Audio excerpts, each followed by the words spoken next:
Session 19 begins.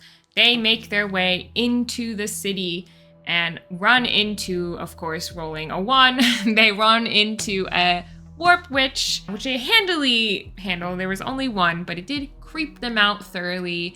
I played that as kind of like a Left 4 Dead witch, so that was a lot of fun. Regardless, they end up going into the inner city using the smuggler's tunnel and end up in front of this wall of deep purple haze that they know is just surrounding this set of gardens. So Noct uses his relic that he has and decides to protect everyone in this moment from contamination for the next hour. So they need to get in and get out. So they step into the deep haze and roll extremely well. So they end up finding the inner gardens almost immediately, to my sadness, since there's a lot of other things they could have found, at which they find these beautiful like reflecting pools with these hypnotic looking lilies that look very similar to Eldritch lilies. So they try to, of course, grab them. The lilies try to charm them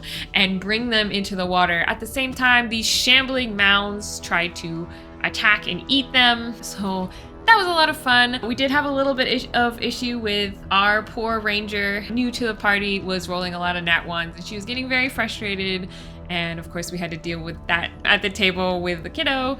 And so that was a little bit hard to deal with, but I remember it all ending up pretty much fine. So that was good. But they end up looking around afterwards. They realize on closer inspection that these are not Eldritch lilies. Our druid does roll a very high nature. So they end up casting locate object, and Delilah realizes there's 30 or so blips of Eldritch lilies not coming from in front of her in these reflecting ponds, but below her. So they end up finding a doorway and going under the inner garden. Down here, they turn to the right and head down this hallway where they run into a group of what look to be deformed, almost branch or root-like creatures dressed as handmaidens.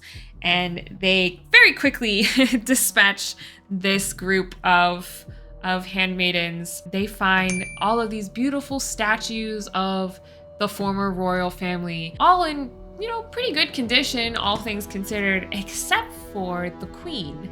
The Queen Lenore's face has been completely disfigured, like broken off of statues, things like that. So they take note of that, but continue down on their way, and they see a new room with a big pool, roots coming down and sucking up that very contaminated water, but these lilies floating on top of the surface, seemingly not grown here, but having been placed almost purposefully in this pool. On the other side of the room, they see just piles of what look to be very pricey costumes and dresses, paintings and jewelry, very lavish items littering suitcases and wardrobes. And in there, that mess ruffling through is Queen Lenora herself, except much paler. Her hair now tentacles with teeth, and she turns on them, asking them what they are doing here. Of course, if I've learned anything from this group, my group does not talk. They just attack, and so fully prepared for that. While Queen Lenora would have probably asked to, or they may have been able to talk to her. I believe they tried to charm her. She shakes that effect and instantly turns hostile. And so they end up battling. I don't think I knocked anybody out this time. I don't remember, but I don't think I did. And everybody ends up making it. They do end up killing Queen Lenora, the first surviving monarch that they found, but they kill her without even a second thought, which I thought was okay. Maybe I hadn't played off the importance of who this person was, but they end up just killing her outright, collecting all of the lilies with Delilah using a water walking spell so that she can just walk on the water and collect all these. They gather 35 lilies And that is where we ended the session. So yeah, pretty quick little session recap there for you. If you like what you're watching, consider supporting me on Patreon, the best way to support creators on YouTube. You can get behind the scenes, plus you can get ad-free versions of my videos. Also, live streams, there's shop discounts, hopefully some paper products coming out, definitely a magazine in the works. There's lots of stuff there. Link in the description. I do remember thinking, you know, there was a lot of RP opportunity that they missed out on, but this is my group. My group never RPs a lot. We have a very aggressive barbarian and also an 11-year-old who they just both like to fight. So pretty much any encounter, I prepare for battle. I prepare that first before I prepare any RP anyway, so ends up okay.